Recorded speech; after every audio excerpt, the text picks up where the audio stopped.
जय गुरु जी। गुरु जी का शुक्राना। गुरु जी की प्यारी प्यारी संगत का लख लख शुक्राना। संगत जी, कल हमने महाशिव पुराण कथा रुद्र संहिता तृतीय खंड अध्याय 7 व अध्याय 8 श्रवण किया था। कल के अध्याय में हमने श्रवण किया था पार्वती का नामकरण और विद्याध्ययन, नारद का हिमवान के यहाँ जाना, पार्वती का हाथ देखकर भावी फल बताना, चिंतित हुए हिमवान को आश्वासन दे पार्वती का विवाह शिवजी के साथ करने को कहना और उनके संदेह का निवारण करना। संगत जी, आज हम अगला अध्याय 9 व अध्याय 10 श्रवण करेंगे। जय गुरु जी। ओम नमः शिवाय। शिवजी सदा सहाय। ओम नमः शिवाय। गुरुजी सदा सहाय। जय गुरु जी। महाशिव पुराण कथा रुद्र संहिता तृतीय खंड अध्याय 9 व अध्याय 10। मेना और हिमालय की बातचीत, पार्वती तथा हिमवान के स्वप्न तथा भगवान शिव से मंगल ग्रह की उत्पत्ति का प्रसंग। ब्रह्मा जी कहते हैं, नारद, जब तुम स्वर्ग लोक को चले गए तब से कुछ काल और व्यतीत हो जाने पर एक दिन मेना ने हिमवान के निकट जाकर उन्हें प्रणाम किया। फिर खड़ी हो वे गिरी कामिनी मेना अपने पति से विनय पूर्वक बोलीं। मेना ने कहा, प्राणनाथ, उस दिन नारद मुनि ने जो बात कही थी उसको स्त्री स्वभाव के कारण मैंने अच्छी तरह नहीं समझा। मेरी तो यह प्रार्थना है कि आप कन्या का विवाह किसी सुंदर वर के साथ कर दीजिए। वह विवाह सर्वथा अपूर्व सुख देने वाला होगा। गिरिजा का वर शुभ लक्षणों से संपन्न और कुलीन होना चाहिए। मेरी बेटी मुझे प्राणों से भी अधिक प्रिय है। वह उत्तम वर पाकर जिस प्रकार भी प्रसन्न और सुखी हो सके वैसा कीजिए। आपको मेरा नमस्कार है। ऐसा कहकर मेना अपने पति के चरणों पर गिर पड़ी। उस समय उनके मुख पर आंसुओं की धारा बह रही थी। प्राज्ञ शिरोमणि हिमवान ने उन्हें उठाया और यथावत समझाना आरंभ किया। हिमालय बोले, देवी मेनके, मैं यथार्थ और तत्व की बात बताता हूँ, सुनो। भ्रम छोड़ो। मुनि की बात कभी झूठ नहीं हो सकती। यदि बेटी पर तुम्हें स्नेह है तो उसे सादर शिक्षा दो कि वह भक्ति पूर्वक सुस्थिर चित्त से भगवान शंकर के लिए तप करे। मेनके, यदि भगवान शिव प्रसन्न होकर कालिका पाणी ग्रहण कर लेते हैं तो सब शुभ ही होगा। नारद जी का बताया हुआ अमंगल या अशुभ नष्ट हो जाएगा। शिव के समीप सारे अमंगल सदा मंगल रूप हो जाते हैं। इसलिए तुम पुत्री को शिव की प्राप्ति के लिए तपस्या करने की शीघ्र शिक्षा दो। ब्रह्मा जी कहते हैं, नारद, हिमवान की यह बात सुनकर मेना को बड़ी प्रसन्नता हुई। वे तपस्या में रुचि उत्पन्न करने के लिए पुत्री को उपदेश देने के निमित्त उसके पास गईं, परंतु बेटी के सुकुमार अंग पर दृष्टिपात करके मेना के मन में बड़ी व्यथा हुई। उनके दोनों नेत्रों में तुरंत आंसू भर आए। फिर तो गिरि प्रिया मेना में अपनी पुत्री को उपदेश देने की शक्ति नहीं रह गई। अपनी माता की उस चेष्टा को पार्वती जी शीघ्र ही ताड़ गईं। तब वे सर्वज्ञ परमेश्वरी कालिका देवी माता को बारंबार आश्वासन दे तुरंत बोलीं। पार्वती ने कहा, माँ, तुम बड़ी समझदार हो, मेरी यह बात सुनो। आज पिछली रात्रि के समय ब्रह्म मुहूर्त में मैंने एक स्वप्न देखा है, उसे बताती हूँ। माताजी, स्वप्न में एक दयालु एवं तपस्वी ब्राह्मण ने मुझे शिव की प्रसन्नता के लिए उत्तम तपस्या करने का प्रसन्नता पूर्वक उपदेश दिया है। नारद, यह सुनकर मेनका ने शीघ्र अपने पति को बुलाया और पुत्री के देखे हुए स्वप्न को पूर्णता कह सुनाया।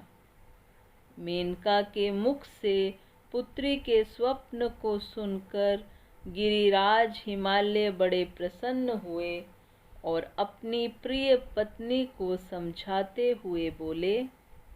गिरिराज ने कहा, प्रिय, पिछली रात में मैंने भी एक स्वप्न देखा है। मैं आदर पूर्वक उसे बताता हूँ, तुम प्रेम पूर्वक उसे सुनो। एक बड़े उत्तम तपस्वी थे। नारद जी ने वर के जैसे लक्षण बताए थे, उन्हीं लक्षणों से युक्त शरीर को उन्होंने धारण कर रखा था। वे बड़ी प्रसन्नता के साथ मेरे नगर के निकट तपस्या करने के लिए आए। उन्हें देखकर मुझे बड़ा हर्ष हुआ और मैं अपनी पुत्री को साथ लेकर उनके पास गया। उस समय मुझे ज्ञात हुआ कि नारद जी के बताए हुए वर भगवान शंभु ये ही हैं। तब मैंने उन तपस्वी की सेवा के लिए अपनी पुत्री को उपदेश देकर उनसे भी प्रार्थना की कि वे इसकी सेवा स्वीकार करें, परंतु उस समय उन्होंने मेरी बात नहीं मानी। इतने में ही वहाँ सांख्य और वेदांत के अनुसार बहुत बड़ा विवाद छिड़ गया। तदनंतर उनकी आज्ञा से मेरी बेटी वहीं रह गई और अपने हृदय में उन्हीं की कामना रखकर भक्ति पूर्वक उनकी सेवा करने लगी। सुमुखी, यही मेरा देखा हुआ स्वप्न है जिसे मैंने तुम्हें बता दिया। अतः प्रिय मैंने कुछ काल तक इस स्वप्न के फल की परीक्षा या प्रतीक्षा करनी चाहिए। इस समय यही उचित जान पड़ता है। तुम निश्चित समझो, यही मेरा विचार है। ब्रह्मा जी कहते हैं, मुनीश्वर नारद, ऐसा कहकर गिरिराज हिमवान और मेनका शुद्ध हृदय से उस स्वप्न के फल की परीक्षा एवं प्रतीक्षा करने लगे। देवर्षे, शिव भक्त शिरोमणि भगवान शंकर का यश परम पावन, मंगलकारी, भक्तिवर्धक और उत्तम है। तुम इसे आदरपूर्वक सुनो। दक्ष यज्ञ से अपने निवास स्थान कैलाश पर्वत पर आकर भगवान शंभु प्रिया विरह से कातर हो गए और प्राणों से भी अधिक प्यारी सती देवी का हृदय से चिंतन करने लगे। अपने पार्षदों को बुलाकर सती के लिए शोक करते हुए उनके प्रेमवर्धक गुणों का अत्यंत प्रीतिपूर्वक वर्णन करने लगे। यह सब उन्होंने सांसारिक गति को दिखाने के लिए किया। फिर गृहस्थ आश्रम की सुंदर स्थिति तथा नीति रीति का परित्याग करके वे दिगंबर हो गए और सब लोकों में उन्मत्त की भांति भ्रमण करने लगे। लीला कुशल होने के कारण विरही की अवस्था का प्रदर्शन करने लगे। सती के विरह से दुखित हो कहीं भी उनका दर्शन ना पाकर भक्त कल्याणकारी भगवान शंकर पुनः कैलाश गिरी पर लौट आए और मन को यत्न पूर्वक एकाग्र करके उन्होंने समाधि लगा ली, जो समस्त दुखों का नाश करने वाली है। समाधि में वे अविनाशी स्वरूप का दर्शन करने लगे। इस तरह तीनों गुणों से रहित हो वे भगवान शिव चिरकाल तक सुस्थिर भाव से समाधि लगाए बैठे रहे। वे प्रभु स्वयं ही माया के अधिपति निर्विकार पर ब्रह्म हैं। तदनंतर जब असंख्य वर्ष व्यतीत हो गए तब उन्होंने समाधि छोड़ी। उसके बाद तुरंत ही जो चरित्र हुआ उसे मैं तुम्हें बताता हूँ। भगवान शिव के ललाट से उस समय श्रम जनित पसीने की एक बूंद पृथ्वी पर गिरी और तत्काल एक शिशु के रूप में परिणत हो गई। मुने, उस बालक के 4 भुजाएं थीं, शरीर की कांति लाल थी और आकार मनोहर था। दिव्य धुति से दीप्तिमान वह शोभाशाली बालक अत्यंत दुस्सह तेज से संपन्न था। तथापि उस समय लोकाचार परायण परमेश्वर शिव के आगे वह साधारण शिशु की भांति रोने लगा। यह देख पृथ्वी भगवान शंकर से भयमान उत्तम बुद्धि से विचार करने के पश्चात सुंदरी स्त्री का रूप धारण करके वहीं प्रकट हो गईं। उन्होंने उस सुंदर बालक को तुरंत उठाकर अपनी गोद में रख लिया और अपने ऊपर प्रकट होने वाले दूध को ही स्तन्य के रूप में उसे पिलाने लगीं। उन्होंने स्नेह से उसका मुंह चूमा और अपना ही बालक मान हंस हंस कर उसे खिलाने लगीं। परमेश्वर शिव का हित साधन करने वाली पृथ्वी देवी सच्चे भाव से स्वयं उसकी माता बन गई।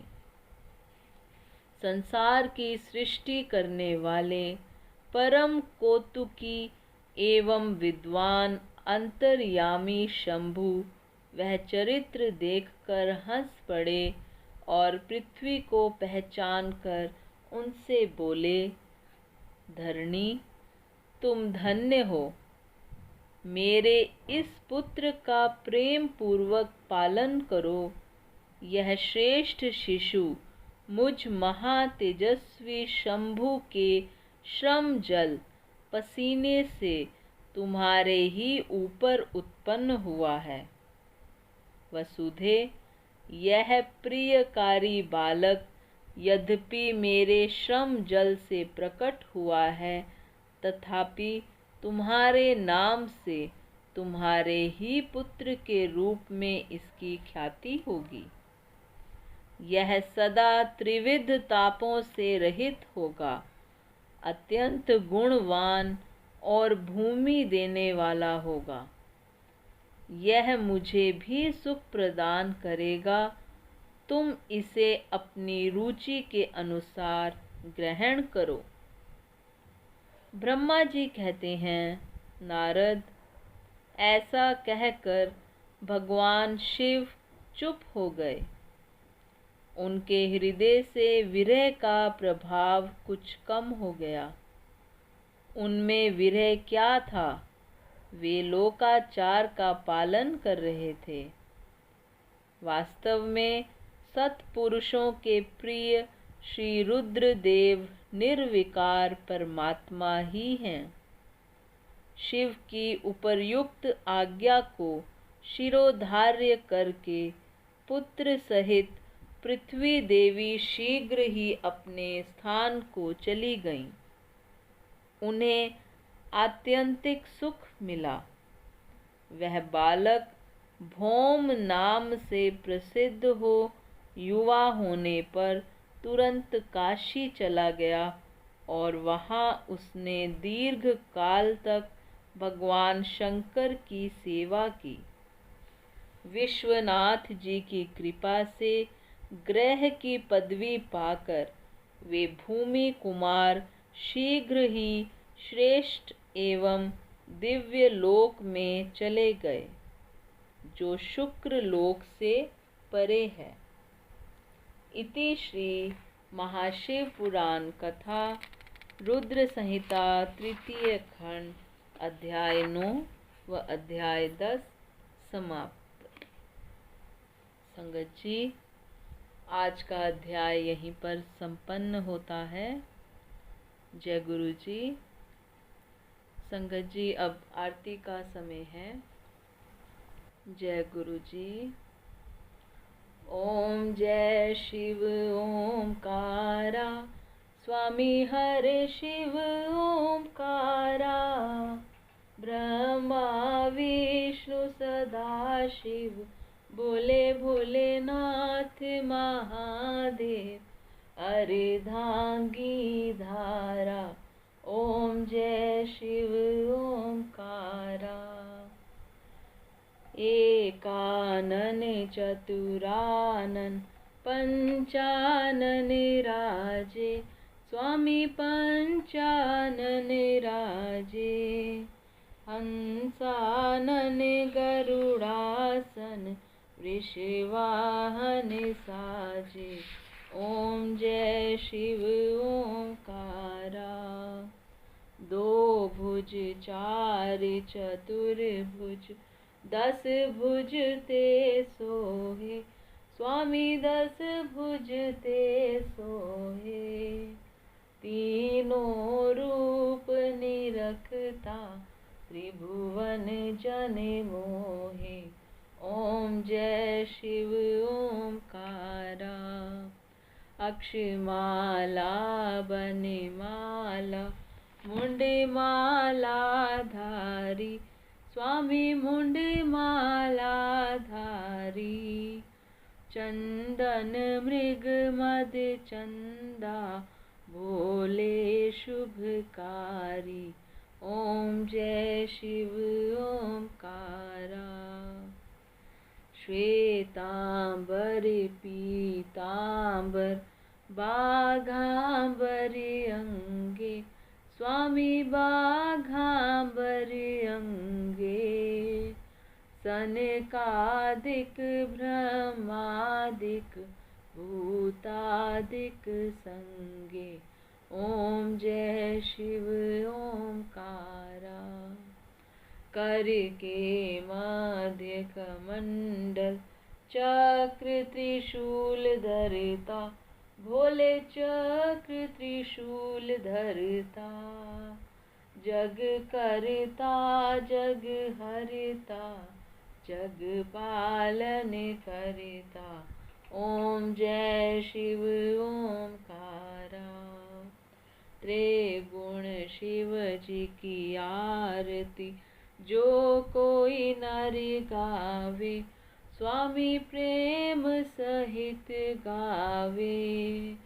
कहत शिवानंद स्वामी, कहत हरि हरि स्वामी, मन वांछित फल पावे, ओम जय शिव ओमकारा। ओम जय शिव ओमकारा, स्वामी हर शिव ओमकारा, भोले पार्वती का प्यारा। ब्रह्मा विष्णु सदा शिव, भोले भोलेनाथ महादेव, अर्धांगी धारा, ओम जय शिव ओमकारा। बोलो शंकर भगवान की जय, भोलेनाथ भंडारी की जय, पार्वती माता की जय। बोलो सद्गुरु महाराज की जय। जय गुरु जी, शुक्राना गुरु जी, शुक्राना संगत जी, जय गुरु जी।